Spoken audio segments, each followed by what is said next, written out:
Hello guys, this is me only और इस channel पे मैं वीडियोस बनाता हूँ सेल्फ इम्प्रूवमेंट और रिलेशनशिप एडवाइस के बारे में।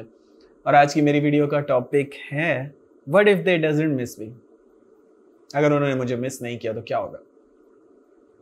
ये क्वेश्चन आपके दिमाग में आता है बिकॉज आप फियर में हैं, आप डर में हैं कि अगर मैंने नो कॉन्टैक्ट पे अमर किया और उन्होंने मुझे मिस नहीं किया तो फिर क्या होगा, फिर तो वो मूव ऑन हो जाएंगे। इस टॉपिक को डिटेल में बताऊंगा, लेकिन बताने से पहले मैं ये कहूँगा सब्सक्राइब कर दो चैनल को ताकि आने वाली हर एक वीडियो आपकी हेल्प कर सके। और अगर आपके क्वेश्चंस हो आप पूछ सकते हैं, इंस्टाग्राम पे लिंक जो है वो डिस्क्रिप्शन में है।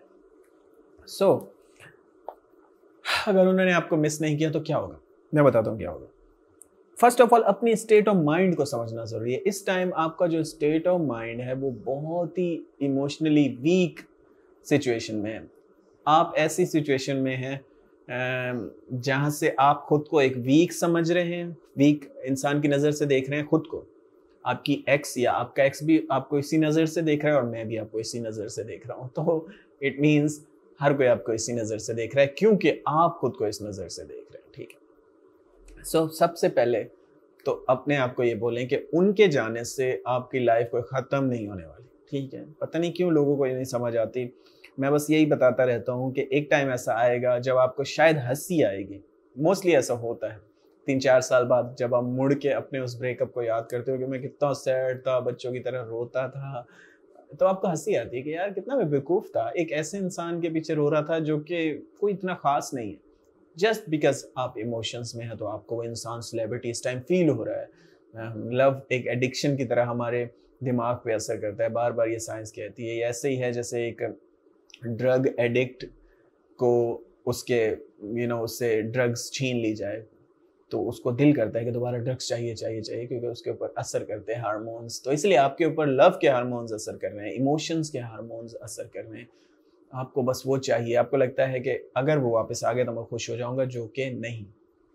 अगर वो वापस आ भी जाएं और फिर आपको छोड़ के चले जाएं तो फिर आप दोबारा जीरो सिचुएशन पे होंगे, फिर से सैड होंगे। और वो फिर से सैड इसलिए होंगे बिकॉज आप अपनी खुशी को एसोसिएट कर रहे हैं उनसे। आपको लगता है आपकी खुशी का ताल्लुक उनसे है, जो कि ऐसा नहीं है। आपको अपने अंदर झांक के देखना चाहिए, अपने ऊपर फोकस करना चाहिए। आपकी खुशी का ताल्लुक अपने आप से होना चाहिए, तब आप हैप्पी रहेंगे लाइफ में। ठीक है। फिर आपको फिक्र नहीं होगी कि कौन आ रहा है कौन जा रहा है। हाँ, रिस्पेक्ट करें, ऐसा नहीं है कि आप रूड हो और लोगों को धमकियां देते फिरें कि मुझे फर्क नहीं पड़ता, जा निकल जा मेरी लाइफ से, ऐसा नहीं। लेकिन आपको ये पता हो कि यार कोई अपनी खुशी से आएगा तो मैं रिस्पेक्ट करूंगा, अच्छे से बात करूंगा, उनकी हेल्प करूंगा एज अ ह्यूमन। ये मेरे पे फर्ज है, भले वो किसी रिलीजन का हो, किसी कास्ट का हो, काला हो गोरा हो। As a human to human ये हमारे पर फर्ज है कि हम एक दूसरे को रिस्पेक्ट दें।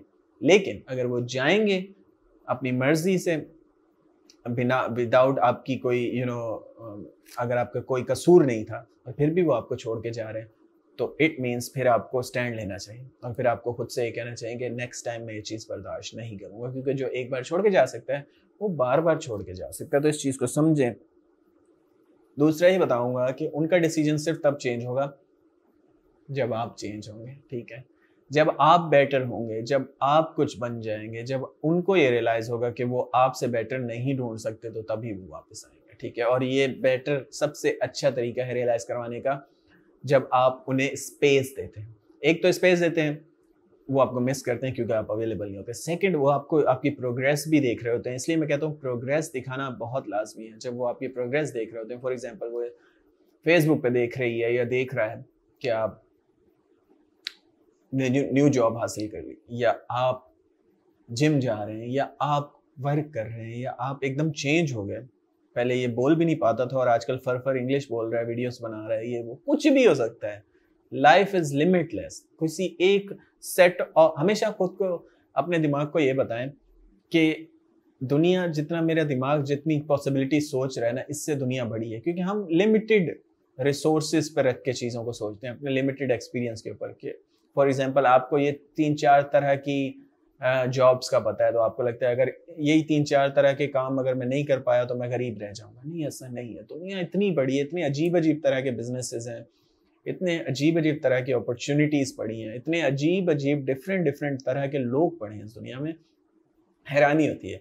हमें एक पर्सन छोड़ के जाता है, हमें लगता है बस यार अब जिंदगी खत्म, ऐसी लड़की तो दोबारा नहीं मिलेगी, ऐसा लड़का तो दोबारा नहीं मिलेगी। मोस्ट कॉमन क्वेश्चन जो मुझे है ना, सर उस जैसा तो नहीं मिलेगा दोबारा। और मुझे हंसी अंदर से आ रही होती है कि ये आपको ऐसा लग रहा है, आप इमोशंस में हैं, लेकिन आई कैन गारंटी यू कि उससे बहुत बेटर लोग पड़े हैं दुनिया में, बहुत बेटर, क्योंकि एवरीबॉडी इज डिफरेंट।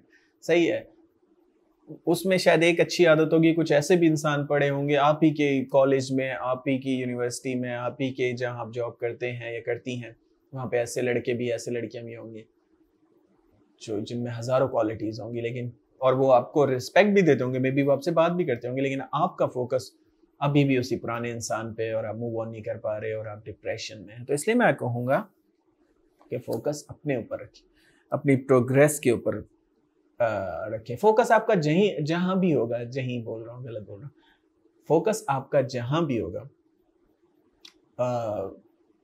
वो चीज फ्लो करने लग जाती है। ये नेचर में है, क्योंकि एवरीथिंग इज एनर्जी। जिस चीज पे आप फोकस करते हैं उसको आप एनर्जी देते हैं, और जिस चीज को आप एनर्जी देते हैं उससे हमेशा कुछ ना कुछ रिजल्ट आता है। अभी आप नेगेटिव एनर्जी दे रहे हैं यूनिवर्स को, तो नेगेटिव आपको वाइब्स मिल रही हैं, लोग आपसे प्यार नहीं कर रहे, लोग आपको छोड़ के जा रहे हैं और आप मिजरेबल हैं, आप सैड हैं। लेकिन आप पॉजिटिव एनर्जी देंगे लाइफ को कि मैं बेटर हूं और मैं बेटर अचीव करता हूं और करूंगा, करके दिखाऊंगा, तो आप देखेंगे कि कुछ ही दिनों में वो भी शायद वापस आ जाए और न्यू लोग भी आपकी तरफ अट्रैक्ट होने लग जाएंगे।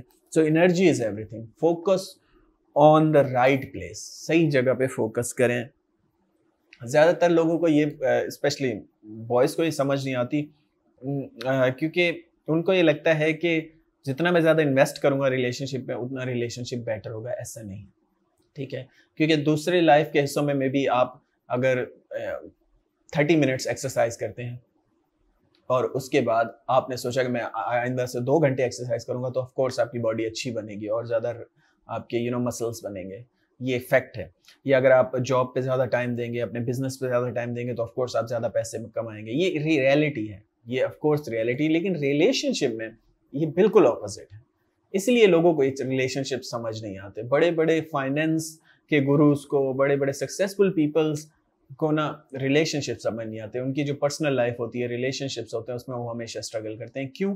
क्योंकि उनको ये बात नहीं समझ आती कि ज़्यादा इन्वेस्ट करने से रिलेशन खराब होता है हमेशा। जितनी आप ज़्यादा बात करेंगे उतनी जल्दी रिलेशन खत्म होगा। जितना आप सुबह शाम लवी डवी बन के एक दूसरे में घुसे रहेंगे, उतना आप जल्दी एक दूसरे से दिल भर जाएगा और हेट करने लग जाएंगे। तो इसलिए रिस्पेक्ट, मॉडरेट अमाउंट में प्यार करें, थोड़ी कम बात करें, थोड़ी क्यूरियोसिटी रहने दें, ताकि उसके दिमाग में ये हो कि आप कहाँ हैं, क्या कर रहे हैं, ताकि शाम को वो अच्छे से आपसे बात करें।